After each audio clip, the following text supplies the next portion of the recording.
I don't want to take too much credit for things, you know what I mean? But that I was very proud of. So it slipped out with Michael Knowles. Michael Knowles can get anything out of an actor. I love it. That's an exclusive just for this interview. I am joined now by, I think I can say without hyperbole, my favorite actor. Not only for his work on the screen, a man who needs no introduction, an Academy Award winner, but also, I would say probably personally, my favorite actor, a man with whom I have had cigars and to whom I must give my Mayflower cigars. That would be the one and only Jon Voight. Jon, thank you for being here. Michael, I'd go anywhere for a cigar.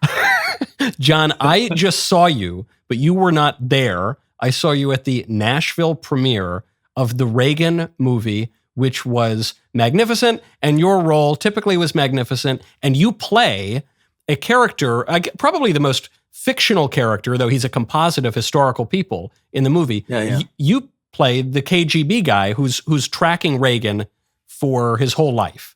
Tell me a little bit. I mean, really, this is not flattery at all. You are like one of the great actors of our age. And you're coming there as this Russian character, bringing much more of a little bit of fiction and art to bear on it. Tell me a little bit about preparing for the role.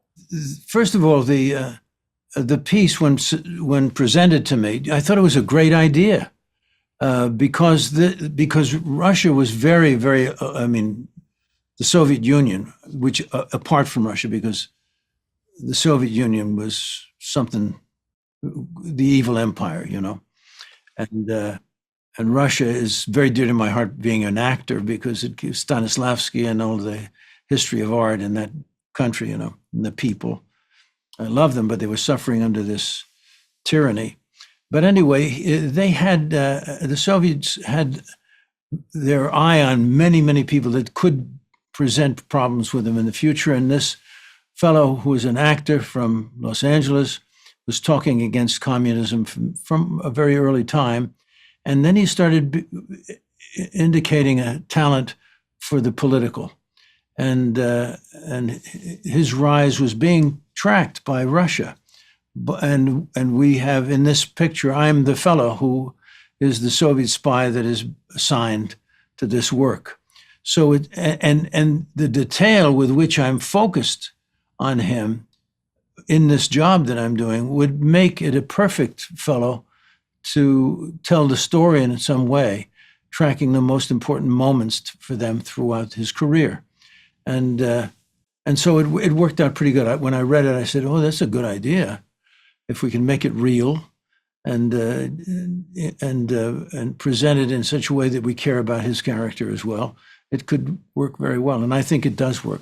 And tells the story of the film and gives it something else, gives it a little touch of something else. I think the intrigue and the Soviet system and the thinking of that, I think it melds perfectly because it leads to finally, after Brezhnev and several others, it leads finally to Gorbachev and this meeting between these men at that time and creating the result that was so extraordinary. I love that point you make about the distinction between Russia and the Soviet Union, especially as an actor, because it just occurs to me, as you mention it, that modern acting really comes out of Russia and out of the Moscow Art Theater and Stanislavski into the group theater and on in America. Right. And there's there's this wonderful line from your character in the movie where, the younger spy says, this was the fall of the motherland when the Soviet Union collapsed. And your character says, no, communism is not the motherland. In a way, I guess it would be an aberration. Just that tension, even within Russia, really is, I think, beautifully expressed in the movie. Yeah, I agree with you. I loved saying that. I think I came up with it, actually. Did you? I'm not surprised. Well, I don't want to take too much credit for things, you know what I mean? But that I was very proud of. So it slipped out with Michael Knowles. Michael Knowles can get anything out of an actor. I love it. That's an exclusive just for this interview. Yeah, no, I did love saying that because I said Turgenev, Tolstoy, Chekhov, that's the motherland. Here's the motherland. It's a beautiful line and really poignant. So this movie has been in the works for I remember hearing about this movie at a dinner in LA. Dennis Quaid showed up. It was right when he signed on. Must have been 6 or 8 years ago at this point. I know Mark Joseph, the producer, had been working on this thing since, I want to say 2010, 2009. So what was the whole process of bringing this film through gestation to life? Well, it was a very, you're right, it was talked about many years ago, and it was the dream of Mark's and his partner, Jon. And it was like something akin to what happened with Gandhi, I suppose, long period before they finally got it to camera. But what happened here is very interesting because it was supposed to open a year and a half ago, but then COVID interfered, and we were shooting right during the end of COVID, and because of the regulations at that time, someone would get sick on the set. We would wait 10 days for that person to recover.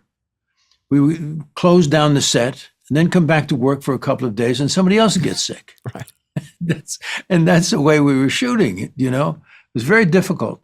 And finally, too, there was the actors' strike, and then there were certain things concerning the script they wanted to get just right, get the editing exactly right before they went to CGI, and that took quite a long time. And finally, it was pushed to this date.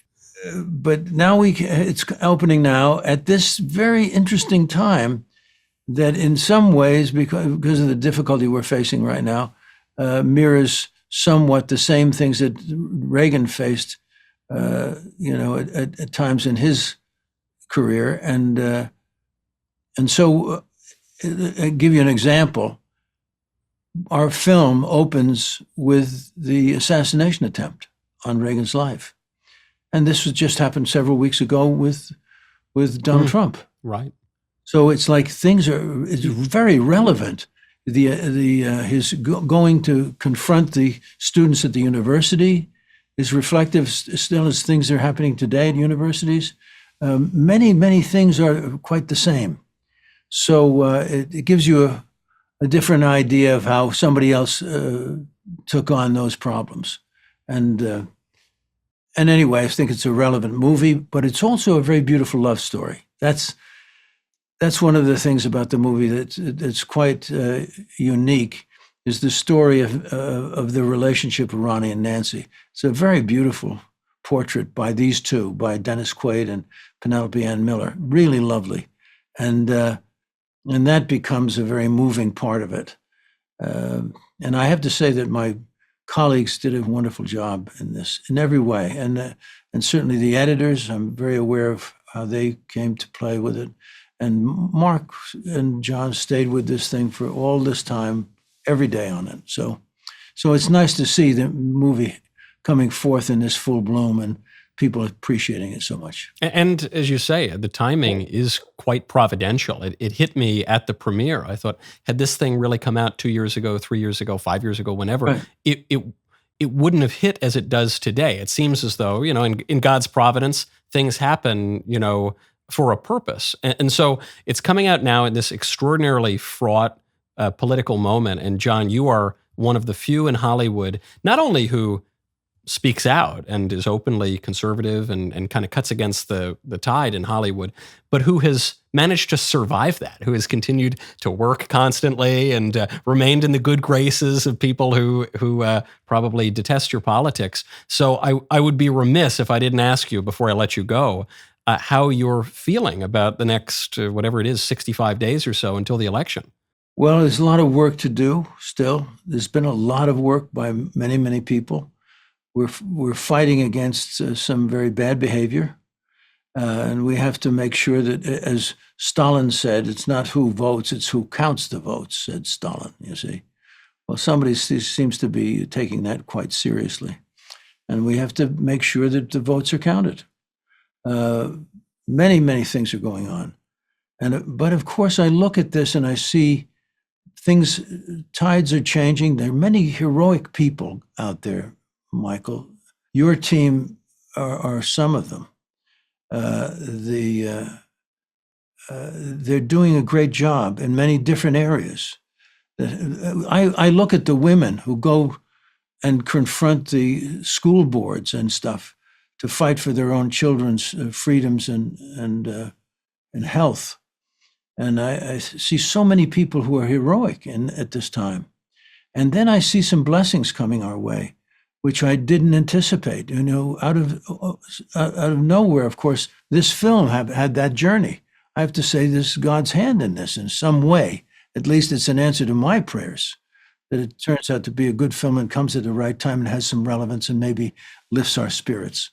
Then there's these indications of things happening. The most recent thing being RFK, Bobby Kennedy coming over. This is a big blessing. It's a big movement, and more to come, I think. But anyway, we have to just keep our focus and work hard right till the last vote is counted to see if we can turn the tide here. Of course, there's a famous line in Reagan's life, which appears in the movie. It really launched his political career. He was giving a speech on behalf of Goldwater, who everyone knew was going to lose anyway, but it helped launch Reagan. And he said that when great forces are on the move in the world, we learn we're spirits, not animals. And That's a wonderful statement. Yes, and he concludes with it. He says, there's something going on in time and space and beyond time and space, which, whether we know it or not, spells destiny. He says, you and I have a rendezvous with destiny. That was the phrase that really launched him. And watching the movie, one feels that resonate even today. Jon, I know that you are on a blitz of a media tour, and even in this short conversation, I've already held you, I think, double the time. I was so glad that they said Michael Knowles would like to spend a moment with them. I said, really? I would say, that's it. That's my buddy Michael. That's it. Anyway, you're going to make me blush, Jon. You're going to make me blush. Next time you are here or I am in LA, I will be sure to bring you a box of Mayflower cigars. One of many ways to celebrate the Reagan movie, which is out now. Go to see the movie and right away take your best buddies out to have a Mayflower cigar. I'm going to clip that. That's going to be the biggest commercial for the cigars. Jon, thank you very much. Excellent, as always, to see you. Great, Michael. God bless. God bless. You too. Welcome to your life. There's nothing a retired governor can do, but a president. Now he can do a thing or two. Everybody wants to rule the world. I will be frank with you that as a citizen, I would not like to see any political party outlawed on the basis of its ideology, because I still believe, Mr. Chairman, that democracy can handle it. I was a brand new KGB officer, given my first intelligence assignment. A certain actor and union leader. Dutch, there's a purpose for your life. You can run from a bully for so long, but after a while, you're gonna have to stand up to him. It's my boy! There's about to be another war right here in Hollywood. The commies on one side, the mob on the other. And you're right in the middle, son. If you put as much work into your career as you do making your speeches, you'd have an Oscar by now. Hello, I'm Nancy Davis. Hello, Nancy Davis. I'm Ron Reagan. I'm curious, Ron. What would you say is the issue of our time? No question about it. Communism and the Soviet Union. Get in the game. Run for office. It's you! I'm running for governor, and I would like your vote.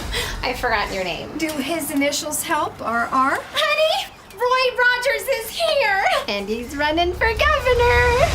Ronnie, remember when we met? You told me that you wanted to make a difference in this world. You know what you have to do. Governor Reagan, again, typically is against such a proposal. There you go again. But he was not afraid to take us on. There's nothing a retired governor can do about the Soviets, but a president.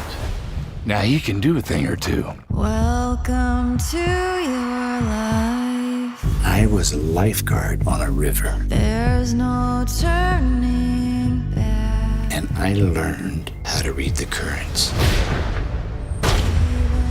Not just the ones on the surface, but also the ones deep underneath the water. I am about to start the biggest war of this century, and I'm not going to fire a single shot. You're gonna blow up 8 years of diplomacy. Well, if you think that got their undies in a wad, you just wait. What did the president know, and when did he know it? What would you have me do? I want you to fight!